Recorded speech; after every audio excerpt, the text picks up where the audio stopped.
السلام عليكم ورحمة الله وبركاته. أعوذ بالله من الشيطان الرجيم. بسم الله الرحمن الرحيم. قد أفلح من تزكى وذكر اسم ربه فصلى بل تؤثرون الحياة الدنيا والآخرة خير وأبقى. صدق الله مولانا العظيم.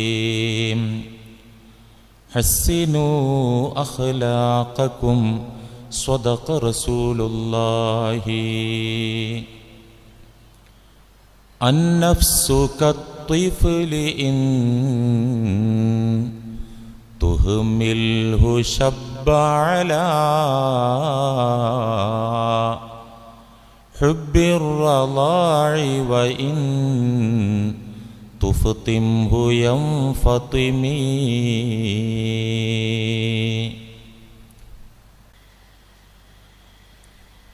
പ്രിയമുള്ള മുഅ്മിനീങ്ങളെ, സഹോദരന്മാരെ, ഏതാണ്ട് 2.5 മാസക്കാലമായി റമളാനിനു ശേഷം നമ്മൾ തുടർന്ന് സംസാരിച്ചു വന്ന വിഷയം സൽസ്വഭാവം എന്ന വിഷയമായിരുന്നു. സൽസ്വഭാവത്തിൻ്റെ മഹാത്മ്യങ്ങൾ, അതിൻ്റെ പ്രാധാന്യവും പ്രസക്തിയും, അതിൻ്റെ നിർവചനം, ഒരാൾ സൽസ്വഭാവിയായി മാറാൻ വേണ്ടുന്ന കണ്ടന്റുകൾ, ഘടകങ്ങൾ എല്ലാം ഏറെക്കുറെ വിശദമായി തന്നെ ഇവിടെ സംസാരിച്ചു കഴിഞ്ഞു. ഇനി ഈ വിഷയത്തിൻ്റെ അടുത്ത പാർട്ട്, മറ്റൊരു ഭാഗമാണ് നമുക്ക് അന്വേഷിക്കാനും പഠിച്ചറിയാനും ഉള്ളത്. അഥവാ സ്വഭാവ സംസ്കരണം പരിശീലനത്തിലൂടെ സാധ്യമാകുമോ ഇല്ലയോ എന്ന് വെച്ചാൽ, മനുഷ്യൻ്റെ സ്വഭാവ പ്രകൃതി പരിശീലനം കൊടുത്ത് മാറ്റാനാകുമോ ഇല്ലയോ എന്നതാണ് ഇനി നമുക്ക് അന്വേഷിക്കാനുള്ളത്. ഈ വിഷയം ശ്രദ്ധയോടെ കേൾക്കണം. മാത്രമല്ല, പരമാവധി നേരത്തെ വരിക. ഇതിൻ്റെ തുടക്കം തൊട്ട് ഈ മഴയെ അവഗണിച്ചും കൊണ്ട് ഇപ്പോൾ ഇവിടെ എത്തിയ ആളുകൾ അൽഹംദുലില്ലാ ഇത് കേൾക്കണമെന്ന നിയ്യത്തോടു കൂടെ വന്നവരാണ്. അല്ലാഹ് സ്വീകരിക്കട്ടെ. അപ്പോൾ തുടക്കം തൊട്ട് തന്നെ കേട്ടാലാണ് മനസ്സിലാകുക. പാതി വഴിയിൽ കേട്ടാൽ എന്താ ഇയാൾ പറയണതെന്ന് തോന്നിപ്പോകും. അതുകൊണ്ട് വന്നവർ നന്നായിട്ട് ശ്രദ്ധിക്കുക. ഒരാളുടെ സ്വഭാവത്തിൽ പരിവർത്തനമുണ്ടാക്കാൻ പറ്റുമോ ഇല്ലേ? പരിശുദ്ധ ദീനുൽ ഇസ്ലാമിനെ കുറിച്ച് കൃത്യമായി മനസ്സിലാക്കാത്ത, ദീനിനെ അടുത്തറിയാത്ത, ആത്മസംസ്കരണത്തിനും സ്വന്തത്തോടുള്ള സമരത്തിനും തയ്യാറാകാത്ത ചില അല്പന്മാർ വാദിക്കുന്നു, ജൽപ്പിക്കുന്നു, വിളിച്ചു പറയുന്നു. എന്ത്? ഇന്നൽ അഖ്ലാഖ ലാ യുതസവ്വറു തഗ്യീറുഹ. ഒരു വ്യക്തിയുടെയും ഒരു മനുഷ്യന്റെയും സ്വഭാവ പ്രകൃതി മാറ്റാനൊക്കൂല. ഒരാളുടെ സ്വഭാവം, ജന്മനാൽ കിട്ടിയ സ്വഭാവ പ്രകൃതി, ഇതെന്ത് തല കുത്തിമറിഞ്ഞാലും അതിൽ പരിവർത്തനം വരുത്താനോ മാറ്റം വരുത്താനോ സാധിക്കുന്ന പ്രശ്നമല്ല. ഈ വാദം ഉന്നയിക്കുന്ന അല്പന്മാർ ഇതിന് ചില തെളിവുകൾ, ന്യായങ്ങൾ നിരത്താറുണ്ട്. 2 ന്യായമാണ് അവർ പറയാ. മനുഷ്യന്റെ സ്വഭാവം മാറ്റാൻ പറ്റില്ല എന്ന് ജൽപ്പിക്കുന്ന ആളുകൾ 2 ന്യായമാണ് പറയുന്നത്. ഒന്നാമത്തെ ന്യായം എന്താണെന്നറിയോ? ഈ ന്യായം കേട്ടാൽ തോന്നും അതാണ് ശരി. ഒന്നാമത്തെ ന്യായം എന്താ? മനുഷ്യന്റെ ശരീരഘടന പോലെ തന്നെയാണ് മാനസിക ഘടനയും. ശാരീരിക പ്രകൃതി പോലെ തന്നെയാണ് സ്വഭാവ പ്രകൃതിയും. ശരീരപ്രകൃതി മാറ്റാനാവുകയില്ല, അതുപോലെ മനസ്സിന്റെ പ്രകൃതിയും മാറ്റാൻ പറ്റൂല. ശരീരപ്രകൃതി മാറ്റാൻ പറ്റുമോ? ഹൈറ്റ് കുറഞ്ഞ കുറിയ കുള്ളനായ ഒരു വ്യക്തിയെ ഉയരമുള്ള ആളാക്കാൻ പറ്റുമോ? കാലും തലയും പിടിച്ചു കെട്ടി വലിച്ചാൽ ഇത് റബ്ബർ നീളും പോലെ നീളുമോ? കുള്ളനായ വ്യക്തിയുടെ ശരീരപ്രകൃതി അതാണ്, അയാൾ അങ്ങനെ ഉണ്ടാവും. ഇതുപോലെ ഹൈറ്റുള്ള ഉയരമുള്ള ഒരു വ്യക്തിയെ കുള്ളനാക്കാൻ പറ്റുമോ? കാലും തലയും വെട്ടിയാൽ പിന്നെ ആള് ബാക്കി ഉണ്ടാവുമോ? അതും പറ്റൂല. അപ്രകാരം തന്നെ വിരൂപിയായ ഒരു വ്യക്തിയെ സുന്ദരനാക്കാൻ പറ്റുമോ? പ്രകൃതിയാൽ അയാൾക്ക് വൈരൂപ്യമുണ്ട്, അത്ര കൊള്ളാവുന്ന ആളല്ല കാഴ്ചയിൽ, അയാളെ സുന്ദരനാക്കാൻ പറ്റുമോ? പറ്റൂല. ആധുനിക സംവിധാനങ്ങൾ വെച്ച് പല വിധത്തിലുള്ള സർജറികളും നടപ്പിലുള്ള സാർവത്രികമായ ഒരു ലോകത്ത് തന്നെയാണ് ഞാൻ സംസാരിക്കുന്നത്. മനുഷ്യനിലുള്ള വൈകൃതങ്ങളെ, വൈകല്യങ്ങളെ ഒരു പരിധി വരെ നന്നാക്കാൻ അത്തരം സർജറികളിലൂടെ സാധിക്കും. പക്ഷെ അത് പ്രകൃതി തന്നതുപോലെ കുറ്റമറ്റതാവുകയില്ല. ഏച്ചുകൂട്ടിയാൽ മുഴച്ചിരിക്കും എന്നൊരു ചൊല്ലുണ്ടല്ലോ, അതിൻ്റെ ഡാമേജ്, വൈകല്യം അവിടെ കാണാൻ പറ്റും. സുന്ദരനെ, ഒരു വിരൂപിയായ ആളെ ഒരിക്കലും സുന്ദരനാക്കാൻ പറ്റൂല. ആധുനിക ചികിത്സാ രംഗത്ത് ചർമ്മവും മാംസവും അസ്ഥിയുമൊക്കെ സർജറി ചെയ്ത് മാറ്റിവെക്കാൻ പറ്റുന്ന കാലാണ്. അതൊക്കെ ശരിയാ, പക്ഷെ പ്രകൃതി തന്ന പോലെ ആവൂല. ഒരു ഉദാഹരണത്തിന് പറയാം, കാലുമുട്ടിന് തേയ്മാനം. ഇന്നിപ്പം ഒട്ടുമിക്ക ആളുകൾക്കുള്ള പ്രശ്നം മുട്ട് പ്രശ്നം. കസേരയിൽ നിസ്കരിക്കുന്ന കണ്ടിട്ടില്ലേ? മുട്ടിന് തേയ്മാനം വന്ന് അത് നല്ല തേയ്മാനമായാൽ അസഹ്യമായ വേദനയായിരിക്കും. പച്ചമുറി വേദനാവും പോലെ വേദനയാവും മുട്ടിളക്കിയാൽ. എനിക്ക് അനുഭവമുണ്ട്. എൻ്റെ അഭിവന്യ പിതാവ് ഇതനുഭവിച്ചതാണ്. 2 മുട്ടും സർജറി ചെയ്തതുമാണ്. നല്ല വേദന ഉണ്ടായാൽ മെഡിക്കൽ സയൻസിൻ്റെ ഉത്തരം എന്താണ്? അവിടെ പിന്നെ മാർഗമുള്ളത് എന്താണ്? നീ റീപ്ലേസ്മെന്റ് സർജറി, മുട്ട് മാറ്റിവെക്കൽ ഓപ്പറേഷൻ. ഇത് ചെയ്യും മുമ്പ് ഡോക്ടർമാർ പറയും, എന്താ പറയാ, ഞാൻ അനുഭവിച്ചറിഞ്ഞ ആളാണ്, എന്താ പറയാ, എങ്ങാനും സർജറി സക്സസ് ആയില്ലെങ്കിൽ, വിജയിച്ചില്ലെങ്കിൽ പിന്നെ ജീവിതാന്ത്യം വരെ വീൽ ചെയറിൽ പോണ്ടി വരും. മുൻ ഇന്ത്യൻ പ്രധാനമന്ത്രി വാജ്പേയി പോലും മുട്ടിന്റെ സർജറി വലിയ സെറ്റപ്പോടെ ചെയ്തിട്ട് പിന്നെ മരിക്കോളം വീൽ ചെയറിലായിരുന്നു. അപ്പൊ ചിലപ്പോൾ അത് ബോഡി അക്സെപ്റ്റ് ചെയ്യൂല, അങ്ങനെ പ്രശ്നം ഉണ്ടാകാം. ഇനി വിജയിച്ചാൽ തന്നെ, ഡോക്ടർ പറയുന്നു, വിജയിച്ചാൽ തന്നെ പ്രകൃതിയാലുള്ള മുട്ടാവൂല, ദൈവം തമ്പുരാൻ തന്ന മുട്ടാവൂല കേട്ടോ ഡോക്ടർ. ശരിയാ, 90 ഡിഗ്രിക്ക് താഴേക്ക് ആ മുട്ട് വളയൂല. സുജൂദ് പിന്നെ കസേരയിലേ നടക്കുള്ളൂ. മലമൂത്ര വിസർജനം യൂറോപ്യന്മാരുടെ ക്ലോസറ്റിലേ നടക്കുള്ളൂ, ഇന്ത്യൻ ക്ലോസറ്റിൽ നടക്കൂല. അതത്രേ 90% വളയുള്ളൂ. ഞാൻ പറഞ്ഞു വന്നത്, ശരീരഘടന മാറ്റാനാവുകയില്ല, അതുപോലെ തന്നെ ഒരു വ്യക്തിയുടെ സ്വഭാവ പ്രകൃതിയും മാറ്റാനാകൂല.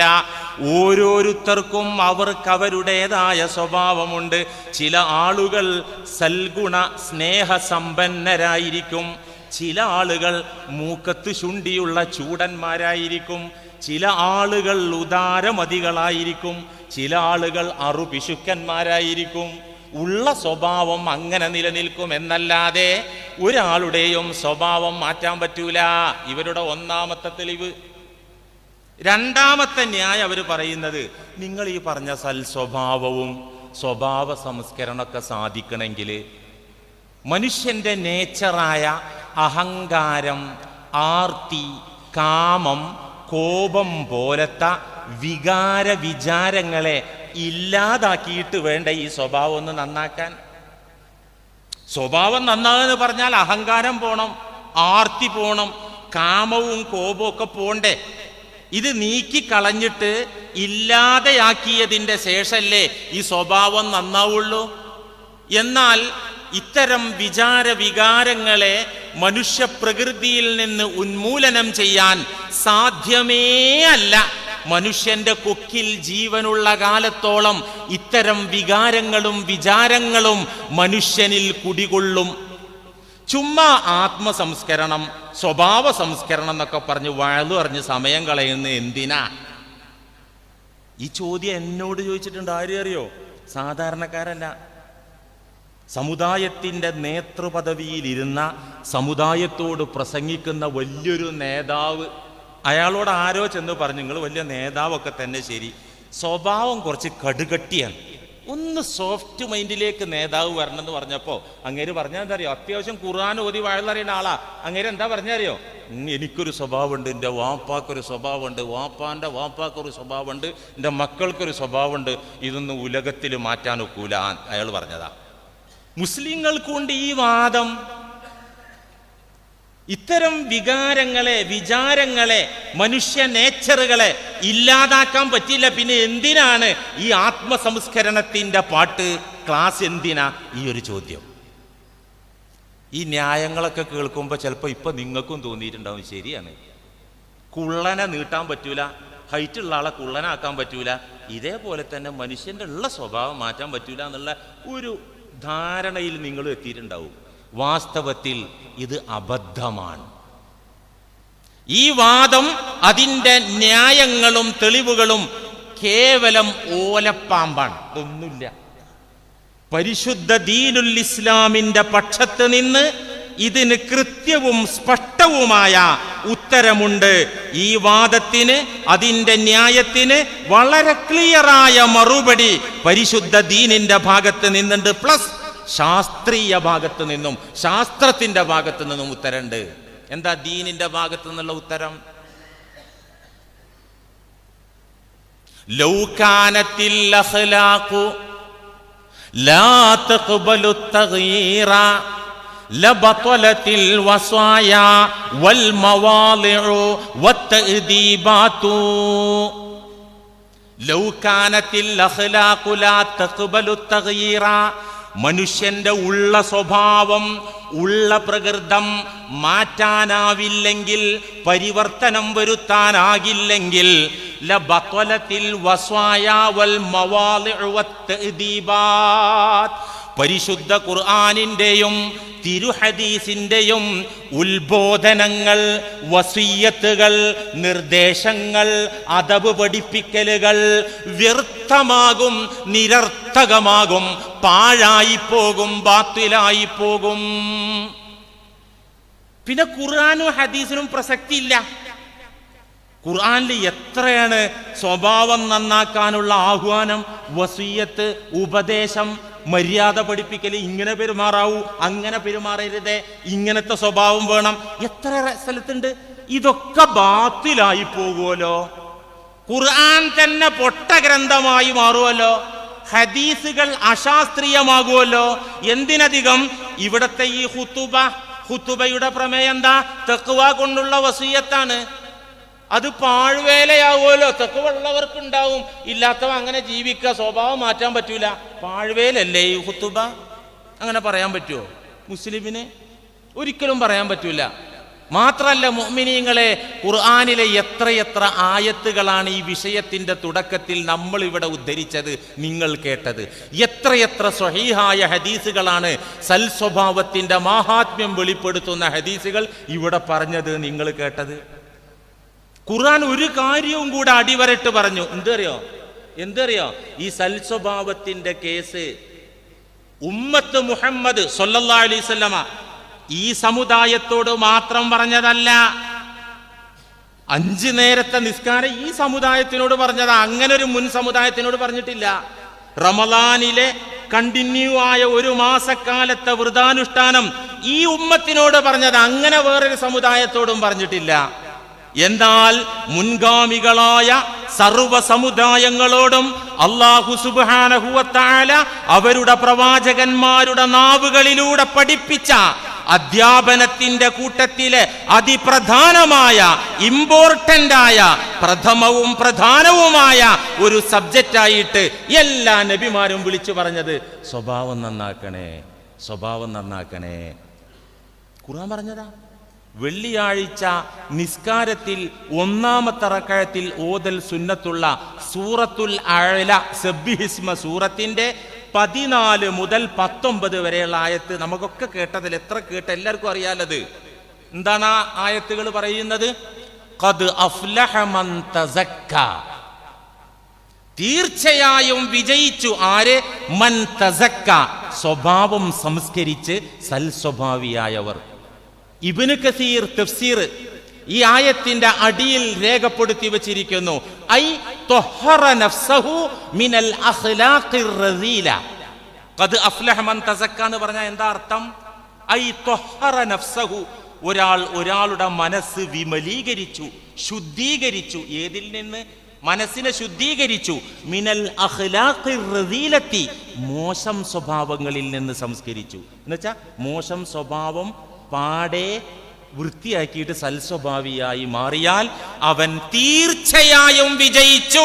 പിന്നെ വിജയത്തിന് എങ്ങോട്ടെങ്കിലും വണ്ടി കയറേണ്ടതില്ല, പിന്നെ വിജയത്തിന് തലകുത്തി മറിയേണ്ടതില്ല. വിജയത്തിന്റെ നിദാനം എന്താണ്? സ്വഭാവ സംസ്കരണം. ഖദ് അഫ്ലഹ മൻ തസക്ക, തീർച്ചയായിട്ടും മനസ്സിന്റെ ദുസ്വഭാവങ്ങളെ വൃത്തിയാക്കി കടഞ്ഞെടുത്ത് സംസ്കരിച്ചെടുത്തവരൊക്കെ തീർച്ച വിജയിച്ചു കഴിഞ്ഞു. വിജയിക്കും എന്നല്ല, എന്നെങ്കിലും ഇനി മരിക്കുന്നതിന്റെ മുമ്പ് വിജയിക്കും എന്നല്ല. ഖദ് അഫ്ലഹ, വിജയിച്ചു കഴിഞ്ഞിട്ടുണ്ട്. ആര്? മൻ തസക്ക, മനസ്സ് നന്നാക്കി സൽസ്വഭാവിയായി മാറിയ വ്യക്തി വിജയിച്ചു കഴിഞ്ഞിട്ടുണ്ട്.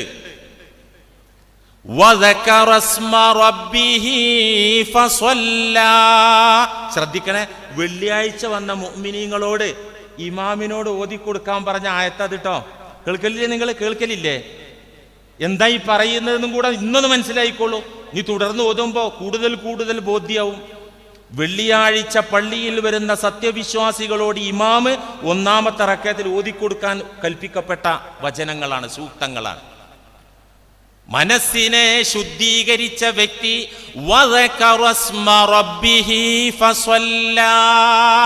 അങ്ങനെ തന്റെ നാഥന്റെ നാമം ഓർക്കുകയും നിസ്കരിക്കുകയും ചെയ്താൽ അവർ തീർച്ചയായും വിജയിച്ചു. നല്ല മനസ്സിന്റെ ഉടമയായി എന്നിട്ട് തന്റെ നാഥന്റെ നാമമോർത്ത് നിസ്കരിച്ചാൽ തീർച്ച വിജയിച്ചു. ഇവിടെ അടിവരട്ടൊന്നണ്ട് വായിക്കാണ്ട് ചിന്തിക്കാണ്ട്. എന്താ അത്? ചുമ്മാ നിസ്കരിച്ചവർക്ക് വിജയമല്ല. ചുമ്മാ നിസ്കരിച്ചവർക്ക് വൈലെന്ന തെരുവ് എന്നാണ് സൂറത്ത് മാഊനിൽ പറയുന്നത്. ഫവൈലുൽ ലിൽ മുസല്ലീൻ, എങ്ങനെയെങ്കിലും അന്തം വിട്ട് പൊന്തം വിട്ട് നിസ്കരിച്ചാൽ നരകത്തിലെ കഠോര ശിക്ഷ, വൈലെന്ന തെരുവ് കിട്ടുന്ന ഖുർആൻ പറഞ്ഞത്. ഇവിടെ പറഞ്ഞതോ മനസ്സിനെ വിമലീകരിച്ച് സൽസ്വഭാവിയായി മാറി പടച്ചവന്റെ റബ്ബിന്റെ നാമമോർത്ത് നിസ്കരിച്ചവർ തീർച്ചയായിട്ടും വിജയിച്ചു. ഉളുല്ലാതെ നിസ്കരിച്ചാൽ ആ നിസ്കാരം നിഷ്ഫലമല്ലേ? നിങ്ങൾ ഈ മഴയത്ത് കയറിയെന്ന് കാല് കഴുകിയിട്ട് കയറല്ലല്ലോ ചെയ്തത്, ഉദു ചെയ്തില്ലേ? ഉദില്ലെങ്കിൽ നിസ്കാരമില്ല, നമുക്കറിയത്.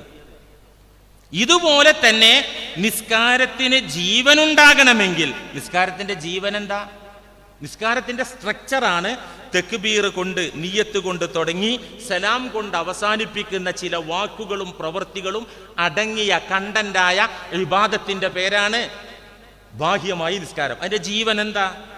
നിസ്കാരത്തിന്റെ സോഫ്റ്റ്വെയർ എന്താ? മുനാജാത്തും മഅൽ ഹഖി മഅ ഹുദൂരിൽ ഖൽബി മുൻഫസിലൻ അമ്മാ സിവാഹു. ഇതാ നിസ്കാരത്തിന്റെ സോഫ്റ്റ്വെയർ, ജീവൻ അതാണ്. പടച്ച തമ്പുരാനുമായിട്ടുള്ള അഭിമുഖ സംഭാഷണം, സമ്പൂർണമായ മനസ്സിന്റെ സാന്നിധ്യത്തോടുകൂടെ മറ്റൊരു ചിന്തയും കടന്നു വരാത്ത വിധം, ഇതാ നിസ്കാരത്തിന്റെ ജീവൻ. ഈ ജീവൻ ക്ലിയർ ആകണമെങ്കിൽ ഇവിടത്തെ കച്ചറ പോകണം, സൽസ്വഭാവിയായിട്ട് നിസ്കരിക്കണം. അപ്പോഴാണ് എന്ത് കിട്ടുള്ളൂ? നെറ്റ്വർക്ക് കിട്ടുള്ളൂ. നമുക്ക് ദൂരെയുള്ള ഒരാളായിട്ട് ബന്ധപ്പെടണമെങ്കിൽ അതിന് ചില ഡിമാൻഡില്ലേ? ചുമ്മാ ഞാൻ ഇവിടുന്ന് വിളിച്ചു പറഞ്ഞാൽ അമേരിക്കയിലുള്ള എൻ്റെ സഹോദരൻ കേൾക്കില്ലല്ലോ. അതിനൊരു മൊബൈൽ മേടിക്കണം. മൊബൈൽ മേടിച്ചുകൊണ്ടായിട്ടില്ലല്ലോ. അതിനൊരു സിം കാർഡ് സംഘടിപ്പിക്കണം. പോരാ, അത് ചാർജ് ചെയ്യണം, എന്നിട്ട് വിളിച്ചാലല്ലേ കിട്ടുള്ളൂ. ഇതുപോലെ അല്ലാഹ് പറയാണ്, ഖദ് അഫ്ലഹ മൻ തസക്ക വദകറ ഇസ്മ റബ്ബിഹി ഫസല്ല. ആ പ്രയോഗം അറബ് ഭാഷ പഠിച്ചവർക്കറിയാം. മനസ്സിനെ ശുദ്ധമാക്കി നാഥനെ ഓർത്ത് അങ്ങനെ നിസ്കരിക്കുക. ഫസല്ല, അങ്ങനെ നിസ്കരിച്ചവർക്ക് കണക്ഷൻ കിട്ടും, അള്ളാഹുവിലേക്ക് കണക്ഷൻ കിട്ടും. നേരെ മറിച്ച് ഇവിടെ മുഴുവൻ മലിനമാണ്. ഒതുണ്ടാക്കിയപ്പോൾ കയ്യൊക്കെ ഇങ്ങോട്ട് വരച്ചിട്ട് തൊലി പോകുന്ന പരുവത്തിൽ, കാലൊക്കെ ഹൗലങ്കരയിലിട്ട് വരച്ചിട്ട് തൊലി പോകുന്ന പരുവത്തിൽ കഴുകിയിട്ടുണ്ട് ഇക്കാക്ക. പക്ഷെ ഇവിടെ ഫുള്ള് കച്ചറ. സ്വന്തം സഹോദരനോട് മിണ്ടില്ല, സഹോദരിയോട് മിണ്ടില്ല. സഹോദരി വീട്ടിലേക്ക് ക്ഷണിച്ചാ ഇക്കാക്ക പോകൂല. കച്ചറ കയറ്റി വെച്ചിട്ട് കുത്തിമറിഞ്ഞത് കൊണ്ട് അള്ളാഹുവുമായിട്ട് കണക്ഷൻ കിട്ടുന്ന പ്രശ്നമല്ല. ഞാൻ പറയല്ല, ഖുർആനാ. ഓരോ വെള്ളിയാഴ്ചയും മുഅ്മിനീങ്ങളെ ഓർമ്മപ്പെടുത്തേണ്ട ഖുർആനാണ് ഈ പറയുന്നത്. ഉദില്ലാതെ നിസ്കരിച്ചാൽ ശരിയാകാത്തതുപോലെ കച്ചറ മനസ്സുമായി നിസ്കരിച്ചാൽ പടച്ച തമ്പുരാനുമായി കണക്ഷൻ കിട്ടൂല. ഖദ് അഫ്ലഹ മൻ തസക്ക, തീർച്ചയായിട്ടും മനസ്സിനെ ശുദ്ധമാക്കിയവർ വിജയിച്ചു. മനസ്സ് ശുദ്ധമാക്കിയതിന്റെ പിറകെ തന്നെ പോറ്റി വളർത്തുന്ന, പടച്ചു പോറ്റുന്ന റബ്ബുൽ ആലമീനായ അല്ലാഹുവിന്റെ നാമമോർത്തുകൊണ്ട് ഫസ്വല്ല, അങ്ങനെ നിസ്കരിച്ചാൽ വിജയിച്ചു. ഇല്ലെങ്കിലോ പരാജയമാണ്. മുഅ്മിനീങ്ങളെ, നിസ്കാരമടക്കമുള്ള നമ്മുടെ ഇബാദത്തുകൾ, പുണ്യങ്ങൾ അല്ലാഹു പരിഗണിക്കണമെങ്കിൽ, സ്വീകരിക്കണമെങ്കിൽ അതിന്റെ ബേസാണ്, അടിത്തറയാണ് തസ്കിയത്തുൻ നഫ്സ്, മനസ്സിനെ സംസ്കരിക്കുക എന്നത്. എന്നിട്ട് അല്ലാഹു പറയാണ്, ഈ വഴലൊക്കെ നാട്ടുകാരോട് മുസ്ലിയാരെ നിങ്ങൾ പറഞ്ഞാല്, മുത്തുനബിയെ തങ്ങൾ പറഞ്ഞാൽ, പുന്നാര നബിയെ അങ്ങ് ഈ വഴല് അങ്ങയുടെ ഉമ്മത്തിനോട് പറഞ്ഞാൽ, മുസ്ലിയാർ ഈ വഴല് നാട്ടുകാരോട് പറഞ്ഞാൽ അവരെങ്ങനെ അതിനെ പരിഗണിക്കുക? എങ്ങനെയാണ് ഇതിനെ നേരിടുക? അതാണ് അടുത്ത ആയത്തില്, ബൽ തുഅ്സിറൂനൽ ഹയാത്തദ് ദുനിയാ, പക്ഷേ നിങ്ങൾ സെലക്ട് ചെയ്തത് ദുനിയാവിലെ തൽക്കാല ജീവിതവും താൽക്കാലിക സുഖസന്തോഷങ്ങളെയുമാണ് നിങ്ങൾ സെലക്ട് ചെയ്തിട്ടുള്ളത്. മുസ്ലിയാരെ, എന്തോരം വിഷയമുണ്ട് പറയാണ് ലോകത്ത്. റമളാൻ കഴിഞ്ഞിട്ട് തുടങ്ങിയതല്ലേ ഈ സൽസ്വഭാവം എന്ന് പറഞ്ഞിട്ട് ഉരുട്ടാൻ തുടങ്ങിയിട്ട്, ഇതൊന്ന് നിർത്തിയിട്ട് വേറെ വിഷയം തുടങ്ങിക്കൂട്ടെ മൗലവി എന്ന് ജനങ്ങൾ ചോദിക്കും. അല്ലാഹ് പറയുന്നത്, ജനങ്ങൾക്ക് വേണ്ടത് ഈ ലോക ജീവിതത്തിന്റെ നേട്ടങ്ങളും കോട്ടങ്ങളും തിരിച്ചറിയാനുള്ള വഴലാണ്. മുസ്ലിയാരെ, യൂട്യൂബിൽ എന്തോരം വഴലുണ്ട്. ഈ ദിക്ർ ചൊല്ലിയാൽ കടം തീരും, ഈ ദിക്ർ ചൊല്ലിയാൽ പൈസ ഇങ്ങനെ കുന്നുകൂടും. ഒരു മൊയ്ലിയേര് വന്നിട്ട് യൂട്യൂബിൽ പറയാ പണം ഉണ്ടാക്കാനുള്ള ദിക്ർ. പടച്ചോനെ, എത്ര ആളാ അത് കണ്ടിട്ടുള്ളത് അറിയോ?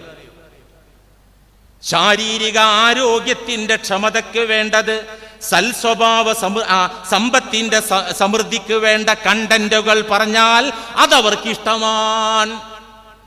ബൽ തുഅ്സിറൂനൽ ഹയാത്തദ് ദുനിയ, മനസ്സ് ശുദ്ധാക്കണ വഴതൊന്നും നാട്ടുകാർക്ക് വേണ്ട നല്ല പറയാ ഖുർആനില്. അവർക്ക് വേണ്ടത് ഇത്തരം ഭൗതിക കാര്യങ്ങളെ കുറിച്ചുള്ള വഴലാണ്, അതിനുള്ള ദിക്റാണ്, അതിനുള്ള ഉപദേശമാണ്, അതിനുള്ള ഖുർആൻ ആയത്താണ് വേണ്ടത്. എന്നാൽ കേട്ടോളൂ, അല്ലാഹ് തുടർന്ന് പറയാ, വൽ ആഖിറതു ഖൈറും വ അബ്ഖാ, നിങ്ങൾക്ക് നല്ലതും നിങ്ങൾക്ക് നിലനിൽക്കുന്നതുമായ സുഖവും വിജയവും പരലോക ജീവിതമാണ്. വൽ ആഖിറതു, പാരത്രിക ജീവിതവും സുഖസന്തോഷങ്ങളും, ഖൈറുൻ, അതാണ് ഉത്തമം, വ അബ്ഖാ, അതാണ് നിലനിൽക്കുന്നത്. മുത്തുനബി പറഞ്ഞല്ലോ, അദ്ദുനിയ ദാറുമല്ല ദാറലഹു വ മാലുമല്ല മാലലഹു വലഹാ യജ്മഉ മല്ല അഖലലഹു. എന്താ പറഞ്ഞത്? മുസ്നദ് അഹ്മദിൽ കാണാം സ്വഹീഹായ ഹദീസ്. ഈ ദുനിയാവ് ദാറുമല്ല ദാറലഹു, യഥാർത്ഥ വീടില്ലാത്തവന്റെ വീടാണ്. അല്ലാഹു കാക്കട്ടെ. യഥാർത്ഥ വീട് ഇവിടെ 1 കോടിന്റെ വീടാണ്. പരലോക വീടിന് വേണ്ടി 1000 റുപ്യ ആ ഇക്കാക്ക ചെലവാക്കിയിട്ടില്ല, സക്കാത്ത് പോലും കൊടുത്തിട്ടില്ല. യഥാർത്ഥ വീടായ സ്വർഗത്തിലെ വീട്, ആ വീടില്ലാത്തവന്റെ വീടാണ് ഈ ദുനിയാവ്. വമാലുമല്ല മാലലഹു, യഥാർത്ഥ സമ്പാദ്യം പാരത്രിക സമ്പാദ്യമാണ്, അതില്ലാത്തവൻ കെട്ടിപ്പൂട്ടി വെക്കലാണ് ഇവിടത്തെ ധനം. വലഹാ യജ്മഉ മല്ല അഖലലഹു, അത് വാരി വലിച്ചു കൂട്ടുന്നവൻ അന്തമില്ലാത്തവനാണ്, കുന്തമില്ലാത്തവനാണ്, ബുദ്ധിശൂന്യനാണെന്ന് ഖാല റസൂലുള്ളാഹി. എന്ത്? വൽ ആഖിറത്തു ഖൈറും വ അബ്ഖ. പരലോക ജീവിതം ക്ലിയർ ആകണോ? എന്ത് വേണം? മനസ്സ് ശുദ്ധമാക്കിക്കോ. എന്നിട്ട് അല്ലാഹു പറയാ, ഇന്ന ഹാദാ ലഫി സുഹുഫിൽ ഊലാ സുഹുഫി ഇബ്രാഹീമ വ മൂസ. ഇന്ന ഹാദാ, തീർച്ചയായിട്ടും ഈ പറഞ്ഞ കാര്യം, പറഞ്ഞ കാര്യം 4 ആയത്തിൽ പറഞ്ഞ കാര്യം, മനസ്സിനെ ശുദ്ധീകരിച്ച് സൽസ്വഭാവിയായി മാറിയിട്ട് പടച്ചോനെ ഓർത്തും കൊണ്ട് നിസ്കരിച്ച ആളുകൾ വിജയിച്ചു എന്ന കാര്യം. പക്ഷെ ഇതൊന്നും നിങ്ങളെ ചെവി കയറൂല. നിങ്ങൾ സെലക്ട് ചെയ്തത് ഈ ദുന്യാവിലെ ജീവിതമാണ്. യഥാർത്ഥത്തിൽ നിങ്ങൾക്ക് നല്ലതും ഉത്തമമായതും നിലനിൽക്കുന്നതും പരലോകാണ്. ഈ വിഷയം, ഈ മെസ്സേജ്, ഈ പാഠം, ഈ തത്വം ലഫി സുഹുഫിൽ ഊല, മുൻഗാമികളുടെ ഏടുകളിൽ ഉണ്ടായിരുന്നു. മുൻകാലങ്ങളിൽ കടന്നു വന്ന നബിമാർക്ക് കൊടുത്ത ഏടുകളിൽ രേഖപ്പെടുത്തപ്പെട്ട സംഗതിയാണ്. സുഹുഫി ഇബ്രാഹീമ വ മൂസ, ഖലീലുല്ലാഹി ഇബ്രാഹിം നബി അലൈഹിസ്സലാമിനും കലീമുല്ലാഹി മൂസ അലൈഹിസ്സലാമിനും നൽകപ്പെട്ട ഏടുകളിൽ ഈ പരമസത്യം ഉണ്ടായിരുന്നു. പരിശുദ്ധ ഖുർആൻ. അപ്പൊ നോക്കൂ, സ്വഭാവ സംസ്കരണം ഖുർആന്റെ മാത്രം ഒരു അജണ്ടയല്ല, സർവ്വ നബിമാരുടെയും സർവ്വവേദങ്ങളുടെയും അജണ്ടയായിരുന്നു. എത്ര ഹദീസ് നമ്മൾ പറഞ്ഞു ഈ വിഷയത്തിൽ തന്നെ. റസൂലുള്ളാഹിന്റെ നിർദ്ദേശം, ഹസ്സിനു അഖ്ലാഖക്കും, ഹസ്സിനു അഖ്ലാഖക്കും, നിങ്ങളുടെ നിലവിലുള്ള സ്വഭാവം നിങ്ങളൊന്ന് നന്നാക്കണേ. ഷഫീഉനാ റസൂലുള്ളാഹി സ്വല്ലല്ലാഹി അലൈഹി വസല്ലം, നന്നാക്കണേ. നിരർത്ഥകമായൊരു കാര്യം അള്ളാന്റെ റസൂല് പറയോ? അടിസ്ഥാനരഹിതമായ കാര്യങ്ങൾ പഠിപ്പിക്കുന്ന അസംഭവ്യമായ പ്രായോഗികമല്ലാത്തത് അള്ളാന്റെ റസൂല് പറയോ? പറയൂല. അപ്പൊ ഇസ്ലാമിന്റെ പക്ഷത്തു നിന്നുള്ള മറുപടി, ഒന്നാമത്തെ മറുപടി എന്താ? നിങ്ങൾ പറഞ്ഞ മാതിരി മനുഷ്യന്റെ സ്വഭാവം മാറ്റാൻ പറ്റില്ലെങ്കിൽ ഖുർആനും ഹദീസും ഇസ്ലാം ഒക്കെ പോയി, അതൊക്കെ ബാത്തിലായി. മുസ്ലിമായ എനിക്കത് അംഗീകരിക്കാൻ പറ്റൂല. ഇനി ശാസ്ത്രീയമായ തെളിവോ? അതുണ്ട്. ഇത് ശാസ്ത്രീയമായും ഈ വാദം തെറ്റാണ്. ഉള്ള സ്വഭാവം, ഉള്ള നേച്ചർ മാറ്റാൻ പറ്റൂല എന്നത് പൊട്ടത്തരമാണ്. അത് അടിസ്ഥാനരഹിതമാണ്, വെറും വാദമാണ്. എന്തുകൊണ്ട് വിശേഷ ബുദ്ധിയില്ലാത്ത മൃഗങ്ങളെ ട്രെയിനിങ്ങിലൂടെ സ്വഭാവം മാറ്റിയെടുക്കാറുണ്ട്. മനുഷ്യനല്ലോ, മനുഷ്യനെപ്പോലെ വിശേഷ ബുദ്ധിയില്ലാത്ത നാൽക്കാലികൾ മൃഗങ്ങളെ ട്രെയിനിങ്ങിലൂടെ അവരുടെ സ്വഭാവം മാറ്റിയെടുക്കാറുണ്ട്. കാണുന്നവനെയൊക്കെ ചാടിക്കടിക്കുന്ന, കണ്ടതെല്ലാം കട്ട് തിന്നുന്ന നായ. നല്ല ട്രെയിനിങ് കൊടുത്താൽ അയാൾ നല്ല അനുസരിച്ച് അച്ചടക്കത്തിൽ നിൽക്കും. വാലാട്ടിയിട്ട് കൊടുക്കുന്നതേ തിന്നു. നിങ്ങൾ കണ്ടിട്ടില്ലേ യൂട്യൂബിൽ? ഇറച്ചിയും നല്ല ആഹാരമൊക്കെ ഈ നായയുടെ മുന്നിൽ വെച്ചാൽ യജമാനൻ്റെ സ്വിച്ച് ഓൺ ആകാതെ തിന്നാതെ അങ്ങനെ കാത്തു നിൽക്കുന്ന നായയെ കണ്ടിട്ടില്ലേ? എവിടുന്ന് ഇയാളത് പഠിച്ചത്? 4 കാലും വാലുള്ള ഈ ജന്തു ഇവിടുന്നത് ട്രെയിനിങ്ങിലൂടെ പഠിച്ചതാണ്. അപ്പോൾ പലരും 10,000 രൂപയും അതിൻ്റെ മുകളിലൊക്കെ കൊടുത്ത് പേർഷ്യൻ കാറ്റിനെ മേടിക്കാറുണ്ട്. അലങ്കാര പൂച്ച പലരെ വീട്ടിലുണ്ട്. ഒരു സഹോദരിയുടെ വന്നിട്ട് കരയാണ്, എൻ്റെ പൂച്ച മരിച്ചുപോയി എന്ന് പറഞ്ഞിട്ട്. അല്ല, സ്നേഹിക്കുന്നതിന് കുഴപ്പമൊന്നുമില്ല, അതിനെ പരിപാലിക്കുന്നതിനും കുഴപ്പമില്ല, അതൊന്നും ഒരു തെറ്റായ കാര്യമൊന്നുമല്ല. ഈ സാധനം മലമൂത്ര വിസർജനത്തിന് അതിനുവേണ്ടി ഒരുക്കപ്പെട്ട സ്ഥലത്തേ ചെയ്യുള്ളൂ. നമ്മളെ 2 കാലിൽ നടക്കുന്ന മൃഗം പലപ്പോഴും ഈ മൂത്രപ്പരയിൽ 1ന്റെ സ്ഥാനത്ത് 2 ചെയ്യുന്നുണ്ട്. ഏത്? ഈ പൂച്ച. അത് അതിൻ്റെ, അല്ലെങ്കിൽ വെളിയിൽ പോയിട്ട് വീട് വൃത്തികേടാക്കൂല, വീട്ടിലെ പിള്ളേരായിട്ട് കളിക്കുന്നു, ഒരു ഉപദ്രവവും വരുത്തുന്നില്ല. പൂച്ച. കരയിലെ ഏറ്റവും വലിയ ജന്തുവായ ആനയുടെ കാലിൻ്റെ അത്ര പോലും ഹൈറ്റും വെയിറ്റും ഇല്ലാത്ത പാപ്പാൻ്റെ നിർദ്ദേശത്തിനനുസരിച്ച് അടങ്ങി അനുസരിച്ച് നിൽക്കുക. ചില പാപ്പാന്മാർ കാലിനടിയിൽ, ആനയുടെ അടിയിൽ കിടന്നുറങ്ങും. നിങ്ങൾ കണ്ടിട്ടില്ലത്? നമ്മളെന്നെ പേടിക്കും, ഇതിൻ്റെ കണ്ണ് അങ്ങോട്ട് എത്തുമല്ലേ. അപ്പം പാപ്പാൻ അനങ്ങരുതെന്ന് പറഞ്ഞാൽ കാലവിടെ നിന്ന് മാറ്റാം, അവിടെ നിൽക്കും ആന.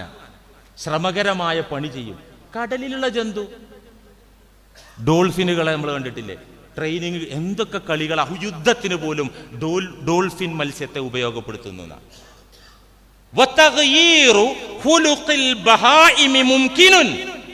മൃഗങ്ങളുടെ, മത്സ്യങ്ങളുടെ പ്രകൃതിപരമായ സ്വഭാവം ട്രെയിനിങ്ങിലൂടെ മാറ്റിയെടുക്കാൻ സാധ്യമാണ്. എന്നിട്ട് മനുഷ്യനിൽ നടക്കൂല എന്നോ? എങ്ങനെയാ മനുഷ്യനിൽ നടക്കാതിരിക്കണേ? നായയിൽ സ്വഭാവ സംസ്കരണം നടക്കുന്നു, ആനയിൽ നടക്കുന്നു, പൂച്ചയിൽ നടക്കുന്നു, മീനിൽ നടക്കുന്നു എങ്കിൽ മനുഷ്യന്റെ സ്വഭാവം മാറ്റാൻ പറ്റൂല എന്നുള്ള വാദം ശാസ്ത്രീയമായിട്ടും പൊട്ടത്തരാണ് അല്ലേ? ദീനിയായിട്ടും അത് വിഡ്ഢിത്തമാണ്, ശാസ്ത്രീയമായിട്ടും അത് പൊട്ടത്തരാണ്. അപ്പോൾ ഒരു പോയിന്റിലെത്തി ഇന്ത്യൻ നിങ്ങളൊക്കെ സ്വഭാവം മാറ്റാൻ പറ്റുന്നു. അവിടെ എത്തിയില്ലേ? എത്താതിരിക്കാൻ നിർവാഹമില്ല, നിങ്ങൾ സമ്മതിച്ചു തരേ പറ്റുള്ളൂ. ഇനി നമുക്കത് എങ്ങനെയൊക്കെ മാറ്റാം ഇൻഷാ അല്ലാഹ് കുറച്ചുകൂടെ ഈ വിഷയത്തിൽ പറയാണ്ട്. ഇത് എല്ലാവരും ശ്രദ്ധിക്കണം. അത് വസ്തുത, ഇതൊക്കെ ദീനിൻ്റെ വെളിച്ചമായ ജീവനായ ഉലൂമുകളാണ്. മഹാന്മാരായ തസവുഫിൻ്റെ ഇമാമുകൾ ഖുർആനിൻ്റെ അടിസ്ഥാനത്തിൽ, സുന്നത്തിൻ്റെ അടിസ്ഥാനത്തിൽ രേഖപ്പെടുത്തി വെച്ച ഗുണപാഠങ്ങളാണ് നിങ്ങളുമായിട്ട് ഈ വിനീതൻ പങ്കുവെക്കുന്നത്. ശ്രദ്ധയോടെ കേട്ട് മനസ്സിലാക്കി അതുപോലെ ജീവിച്ചാൽ ഇൻഷാ അല്ലാഹ് ദുന്യാവും ആഖിറവും സലാമത്താവും. അള്ളാഹു അത് നൽകുമാറാകട്ടെ.